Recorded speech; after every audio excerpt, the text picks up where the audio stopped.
Welcome if you're joining us for the first time.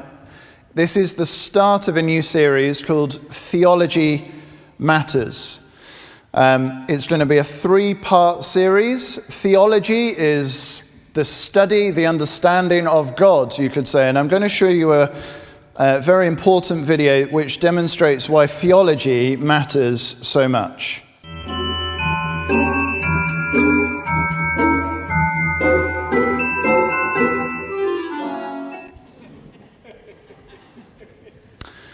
For anyone listening online, that wasn't the Nutcracker. That was a woman trying to unpack her mattress rather unwisely and suffering the consequences.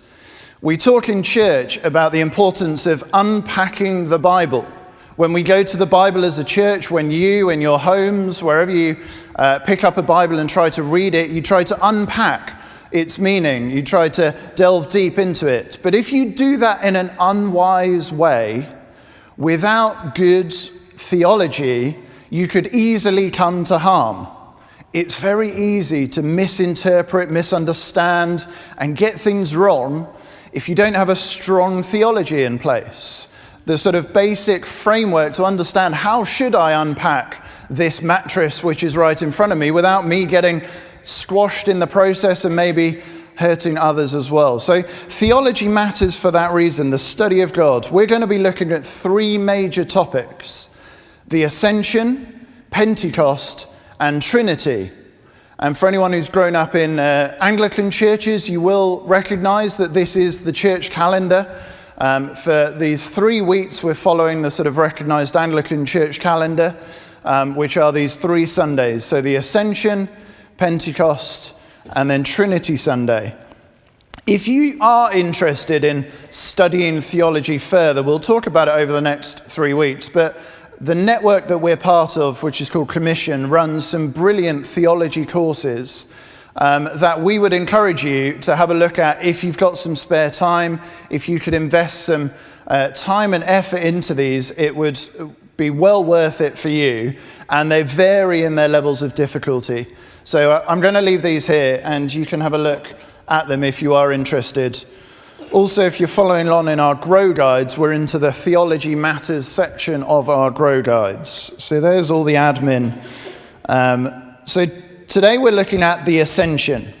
If you don't know what that is, well, it originates, no, it doesn't originate, because you'll see later. But you hear about the Ascension in the book of Acts.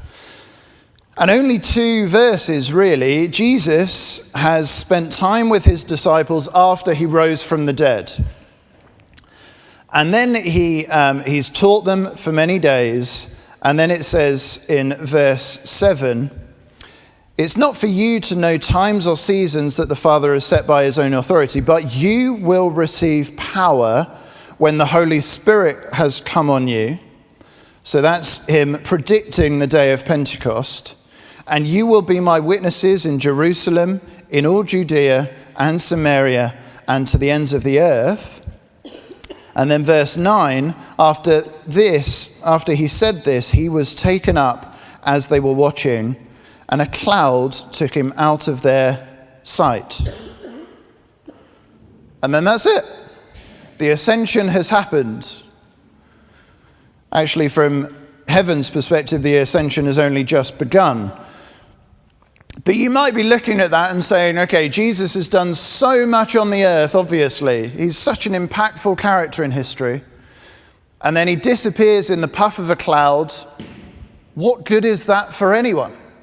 Surely it would be better if he could be down here with us, figuring stuff out, arguing with political leaders, campaigning for the right things in societies. But instead, he's disappeared behind a cloud. What good is that for us?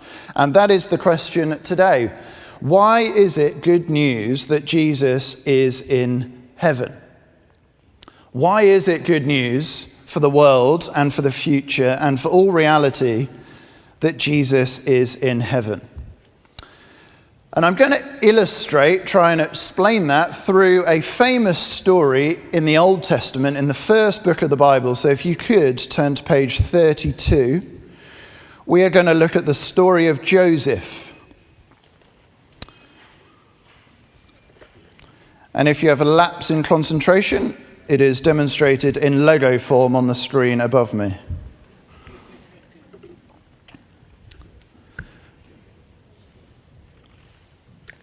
Now, you could argue that the story of Joseph is the high point of the book of Genesis.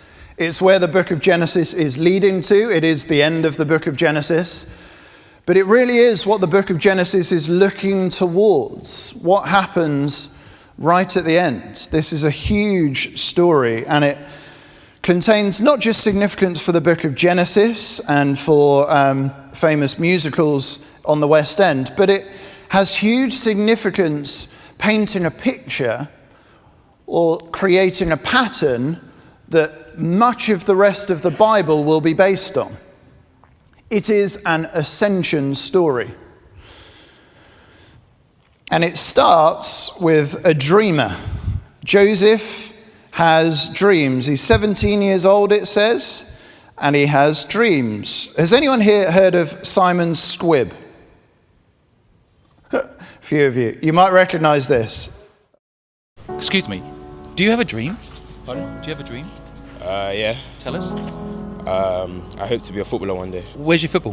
Let's do it. Show me your skills. I don't have a football on me. Always have one on you. How old are you? 16. And what's the process to become a professional footballer? What are you doing to make it happen? They have to get scouted and then they give you a contract. I find luck in life happens if you apply yourself. Make sure all those scouts you're following on Instagram, make sure they all see your stuff. Make content as well. That way you can always make money from playing football. Yeah. Do tricks, show people what you're good at. That will always be yours. No one can ever take that from you. You understand? Yeah, I understand. Okay, go man. Thank you. Congratulations. Nice to meet you. Simon Scribb goes around London and other places and asks people, do you have a dream? What's your dream? And you could imagine him asking Joseph, only 1 year older than this chap on the screen, what's your dream?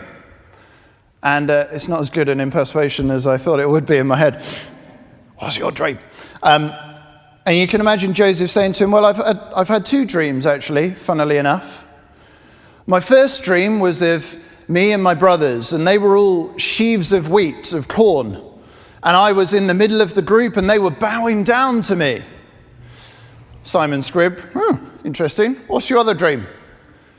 My other dream was my family, the sun, the moon, and the stars, all circling around me and bowing down to me.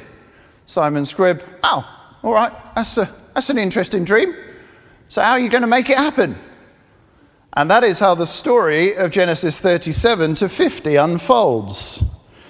I don't think anyone would have quite expected this way to rise to power. What happens first? Well, you could imagine again Simon saying, all right, so you've had these dreams. How does your family react? Not great is the honest answer. His brothers hate him for this, and his parents are confused, I'd say.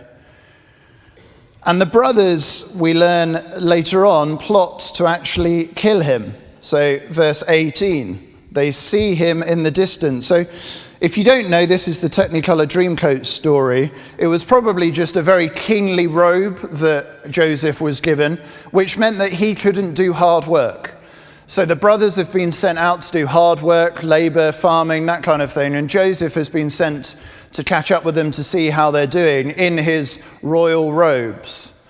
That would wind them up no end. So he arrives, and from a distance, it says in verse 18, they see him coming and they plot to kill him.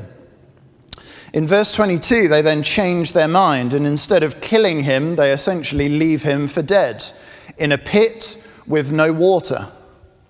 But then they see an opportunity arriving in verse 28, slave traders traveling across the desert. So they sell him to slave traders.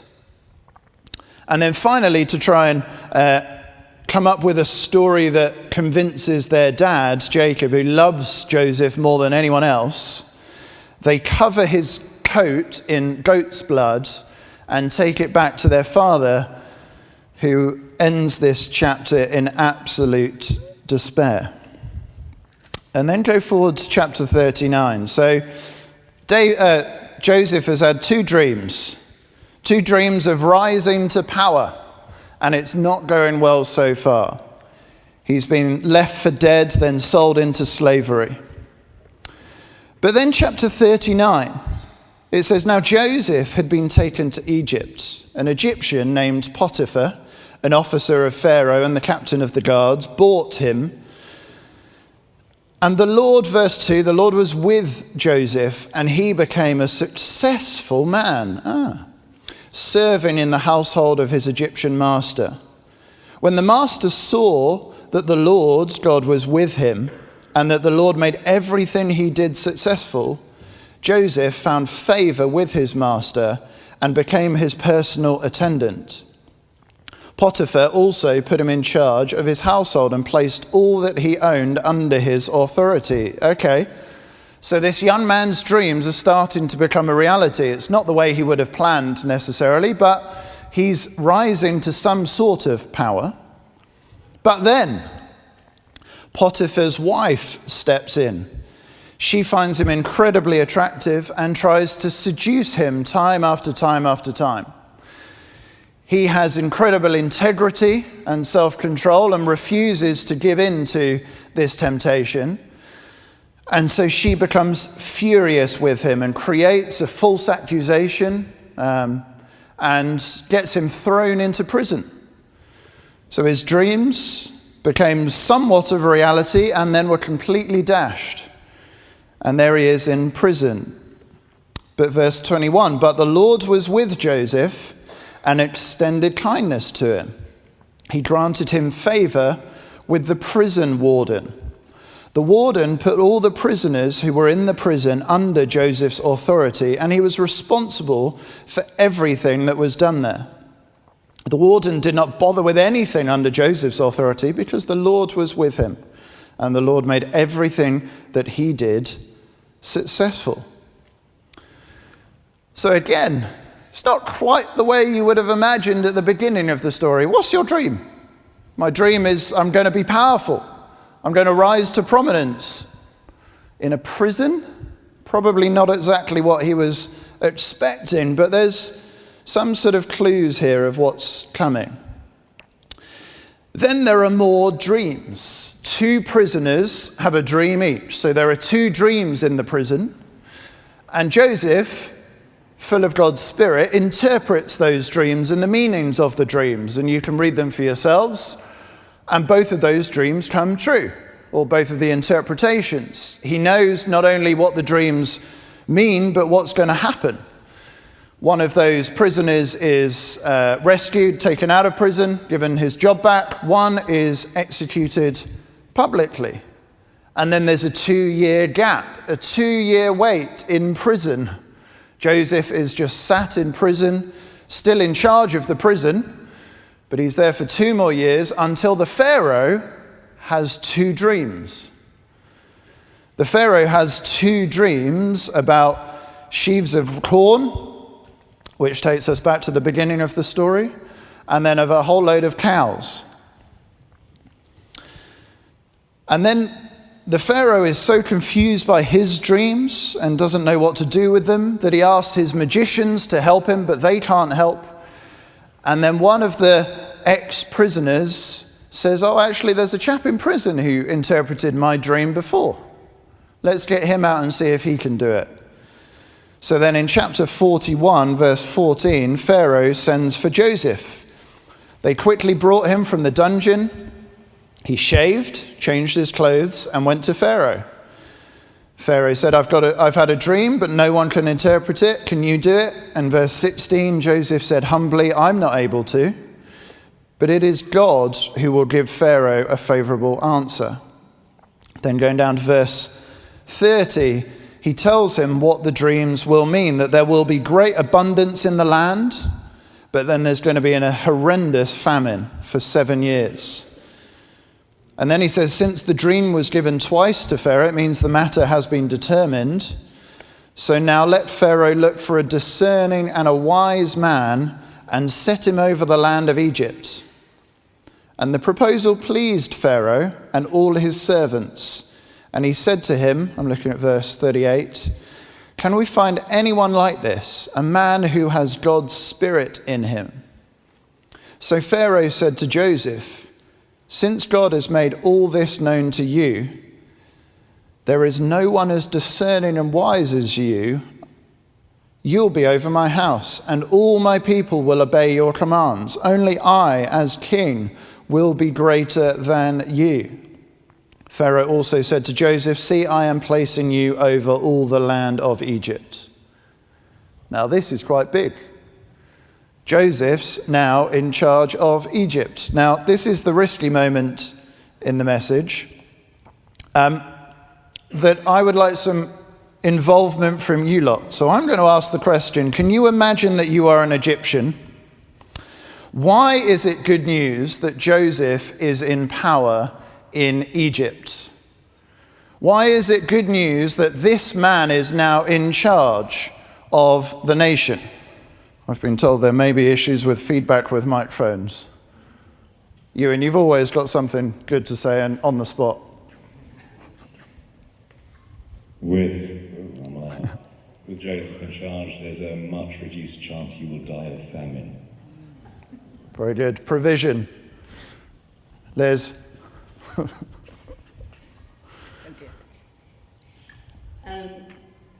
It means that the country will be fairly and justly organised, and not only will the lives of the Egyptians be saved, but also the lives of Joseph's family. Very good.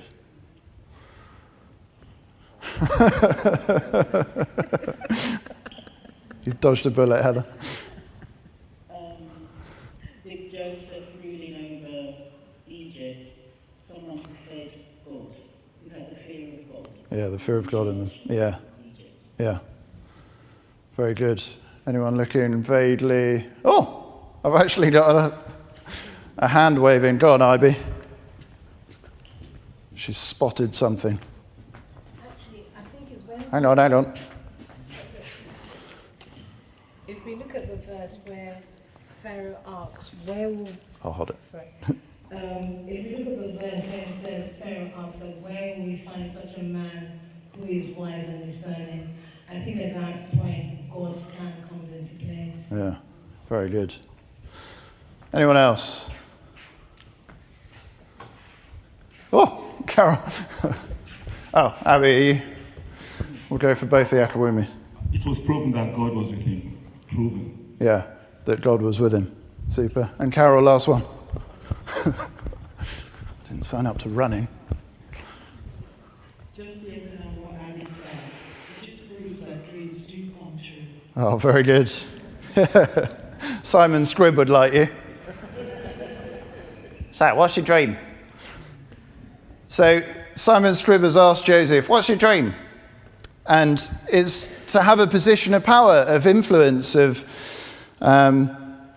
impact in the world to some extent. Touching on what others have said, I picked up on these, which I think people have already mentioned. Wisdom. Why is it good news that Joseph is ruling Egypt? He had great wisdom above everyone else. There are some people who might be good at their job, but you wouldn't trust them with your family. You wouldn't trust them with your business. You wouldn't trust them practically. They might be skilled in certain areas, but they're not wise. You wouldn't trust them to make decisions on the behalf of your children, for example. And there's other people who actually you would. That's wisdom. And he was a wise person. He was able to discern right from wrong in difficult situations. But not simply that. He's not just wise. He's not just practically minded, but he was spirit-filled. It was mentioned he was favored by God. He was God's man. And even the Egyptians who worshipped all of their own various gods recognized this man is full of gods. They weren't yet to know what that God was and what he was capable of, but they knew that God was on his side. And this is so important when we're looking for, should be when we look for people in authority. That they are humble before God, that they're full of God's Spirit, that they are not simply spiritual in the broadest sense, but actually the God who created all things is with them. If I can say to people, just if you're dating, if you're looking to date, if you're looking for a future husband or wife, please choose someone who will teach your future children how to pray and how to honor Scripture and the importance of church family. He was self-controlled. Integrity was major for him. Now, that has disappeared from modern politics. Integrity is seems like it's not available often. But for him, it would have been, or for the Egyptians, so reassuring to know the man at the top was self-controlled. He had great integrity. His inner life was important as well as his outer life. He was also familiar with pain. Please remember how long he's been in prison, how much he's been mistreated and betrayed. If you will read in the biography of this man, he has experienced all kinds of hardships, and therefore surely he is the right person to represent the people and to care for the most needy, because he has been in the most need in his own life. And then also I'd add this: he was patient to be promoted. Did you notice he suggested to Pharaoh, what you need, who you need a wise and discerning person. He doesn't just say, hey, you need me, I'm great, I've had dreams. He says what should be the case, and he waits. He waits to be promoted. There's an amazing proverb. We looked at it in our life group a couple of weeks ago. Proverbs 25, verses 6 and 7 says, don't boast about yourself before the king, and don't stand in the place of the great, for it's better for him to say, come up here, than to demote you in plain view of a noble. Essentially, it's better to wait to be promoted than to be demoted. And this is very relevant for lots of people in your careers. It is incredibly tempting to try and push your way to the top. It is also incredibly unwise. So we're going further through the story of Joseph. We've seen his rise to power in Egypt, but his dreams aren't yet fulfilled completely because his family are not there. And this is when the famine hits. The surrounding nations, very hard. Not just Egypt, but the surrounding nations are now begging for food. And they hear that Egypt has a surplus of food because of an incredibly wise leader. And so there's this this amazing emotional roller coaster story that comes up in chapters 42 onwards. Jacob, the father, sends the brothers to Egypt to go and get grain for the family. And then this one verse 13, have a look. So the brothers are there and they've met Joseph. They're standing in front of Joseph. They don't recognize him, but he recognizes them. And they say to him this line. They replied in verse 13, we, your servants, we used to be 12 brothers, the sons of one man in the land of Canaan. The youngest is now with our father, that was Benjamin, and one is no longer living. To them, Joseph is dead. How much self-control must it have took Joseph in that moment to not blurt out or say something or get angry or whatever it was? Oh, our brother's dead. And then, like I say, the emotional roller coaster of back and forth, and Joseph trying to figure out, are they genuine? Can I trust them? Have they changed their attitudes, etc., etc.? And then chapter 45, it all breaks. The clouds break, and Joseph, in verse 3, says to his brothers, I am Joseph. Is my father still living? What a shock moment. But they could not answer him because they were terrified in his presence. And then Joseph said to his brothers, please come near me. Now, what are they thinking at this moment? Come closer. But they did. They came near. I imagine shoving each other in front of one another. I am Joseph, your brother, he said, the one you sold into Egypt. And now don't be grieved or angry with yourselves for selling me here, because God sent me ahead of you to preserve life. For the famine has been in the land these 2 years, and there will be 5 more years without plowing or harvesting. But God sent me ahead of you to establish you as a remnant within the land, to keep you alive by a great deliverance. Therefore it was not you who sent me here, but God. He has made me a father to Pharaoh, lord of his entire household and ruler over all the land of Egypt. The dreams have come true, but not in the way the brothers imagined when they first heard them. Simon Squibb even was a bit taken aback. Joseph, what's your dream? To have my brothers bow down to me, my family will bow down to me one day. The immediate response is cynicism, arrogant, whatever, but this is how God planned for that to become a reality. It's funny, isn't it? The brothers trembling because they assumed the worst. They assumed that their brother rising to power would be bad news for all of them. But really, the question is, why was this good news for the brothers? It's good news because of the kind of man that has been lifted up to the position of highest power.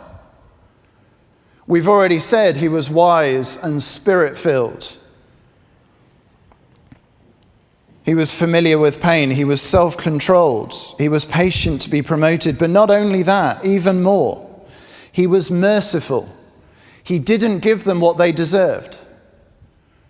They've written him off as dead. He is as good as dead to them. They'd sold him and they'd moved on. But he was merciful to them. He wasn't just merciful, though. He was gracious. If you read back in the story, the amount of abundance and blessing he gives to them. He doesn't just say, hey, it's fine, now go back and figure out your own life. He actually pours out blessing on them. He's not just merciful to them, but gracious to them. He is kind and protective of them. And he recognized that God is the one ultimately that put him in this position. But I'd also emphasize this. He is powerful enough to make a difference in their lives. You could imagine the story slightly differently.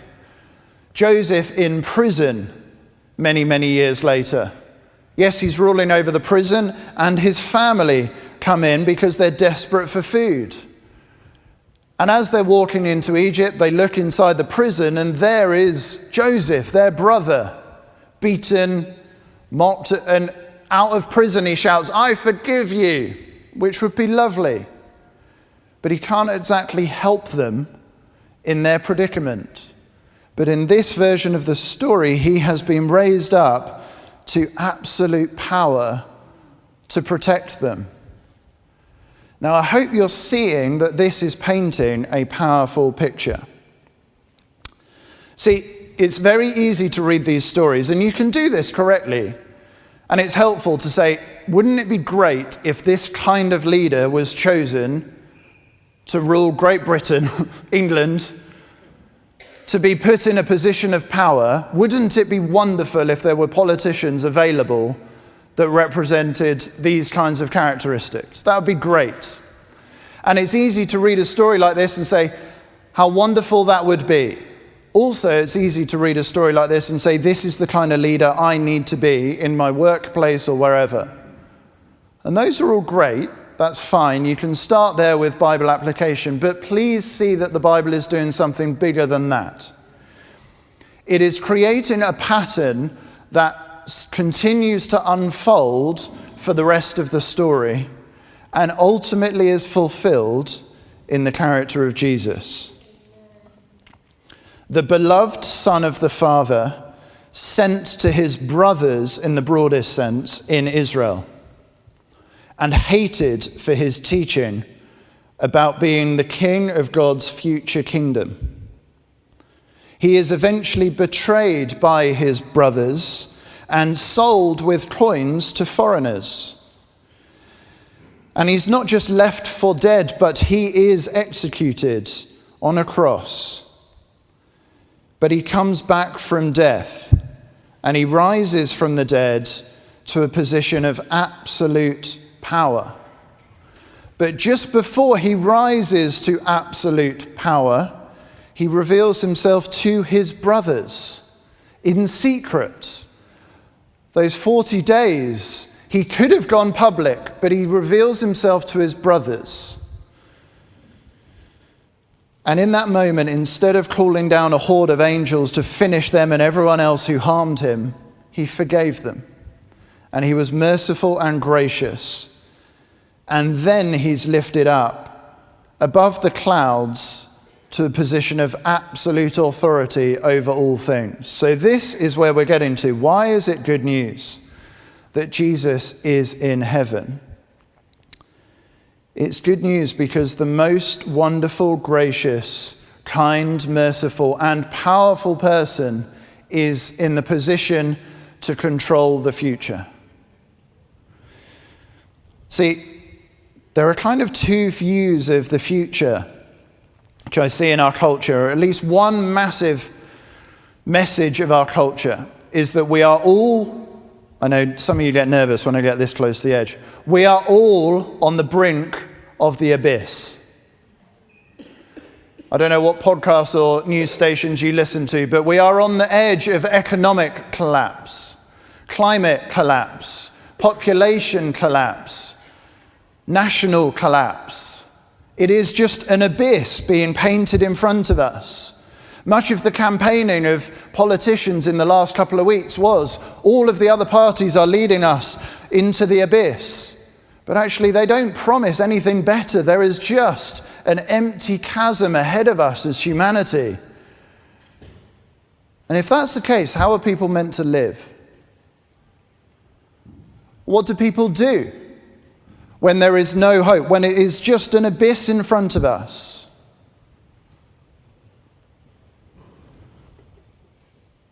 Well, they focus on themselves. They become incredibly self-prioritizing. Huge rates of anxiety. If you're on the edge of a cliff, if you go near the edge of a cliff and you stand on the edge, what do? You just back away and you hold yourself. You feel anxious. You feel hyper-protective. You feel defensive. And you look at our culture today, incredible rates of anxiety about the future. Huge drop-offs in the rates of people having children because they despair about what's coming for the future, what's going to happen in the nation and what's going to happen in the world. And they become incredibly self-consumed. As you do if you're stood at the edge of a cliff and you think you're about to fall off, you suddenly only start thinking about yourself. And I would say that describes the culture we live in. It is a profound message that's being taught to so many people that we are just on the brink of collapse. There is an abyss in front of us, and that's more or less it. And if we can just enjoy living on the edge for a little bit longer, that would be great. What kind of a message is that? Compared to a message that says, actually, if you look up, there is one in the seat of power who controls the future. And if you trust in him, you are not destined to fall off into the abyss. But actually, you are destined to be lifted up into a greater reality that he has gone ahead of us into. That he will be the king over. In a tiny little way, Joseph had been sent ahead to be king over Egypt and make it a better place, as Liz said. Not just for the Egyptians, but for all of God's people. Jesus, so much more, has been lifted up to the position of absolute authority in heaven, meaning he controls the future. Now, yes, if you don't believe that, you are destined for an abyss, because what else could you face? If you've separated yourself from God, what else could there be in front of you? But actually, if you look up and your trust is in the one who's been lifted up to the highest position of authority, you can have incredible confidence for the future. And I'd say this, what does that create?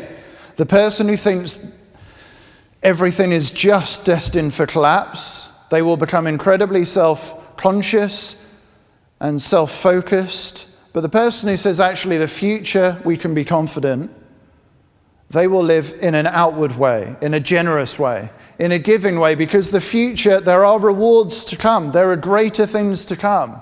You don't have to just circle in on yourself, but you can live as if there is a better future coming, because there is. It makes all the difference for how people live. So I'd say, is this good news for you? Is it good news for you that Jesus is in heaven? Because some resisted him. Think, who resisted Joseph in the story? There were the brothers who hated the idea that this one person, this brother, would be positioned in authority above them. They hated the idea of someone having authority over their lives. And there's also Potiphar's wife, who just wanted him for herself. And I'd suggest in church, both are very, very common. People who come to church, but they don't really like the idea that Jesus would have any authority over their lives. That actually the Bible would change the way that they live at all. And there's also people who just want Jesus for themselves. That is their relationship with God. It's just me and Jesus. Both of these actually will lead you to live a very empty life. But what Jesus is calling his disciples to in the Ascension story is, look, all authority and power is being given to me, and I'm sharing it with you. And you are to go out into the whole world and fill the world with disciples, followers, people who look up, not down. People who see that the future is going to be controlled by the one with absolute power, but also ultimate graciousness and mercy and kindness and love. He's the one you would want to control the future, and he is. Next week, because this is a two-part message, next week we'll look at Pentecost and the idea of how, on the ground, Jesus is controlling reality now and leading us into the future that he has planned. But I would love you to take this week to focus upwards. Not completely be about, okay, so what's this going to mean for me immediately? But actually, okay, it is good news that the most wonderful, gracious, kind, merciful person is now seated in the highest position of power. And that is good news because that is the future that God has set for us. So as I round out, on Wednesday I got the fright of my life. Can anyone think why? It was about mid-morning, and I thought we were being attacked. The building started rumbling 21 times. Was it 21? 21 times, because the King's speech had just finished, and some rascal was letting off cannons. Apparently this is what happens. I didn't realize.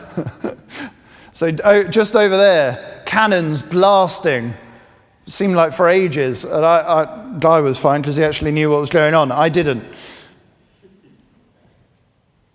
It was the King's speech, and it was a significant moment. Has anyone listened to it? I haven't. There's going to be an even more significant King's speech. It's in the book of Revelation.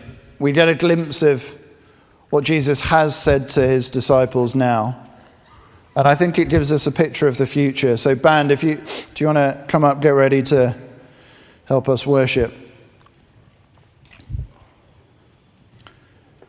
Be good if we could stand up, and then I'll just read this and let this be our prayer as we go into worship.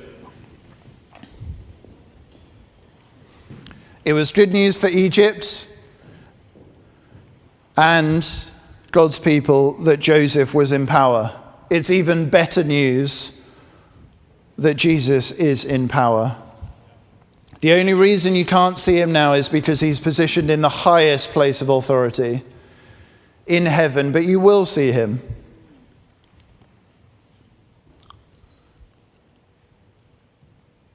And then it starts in verse 12.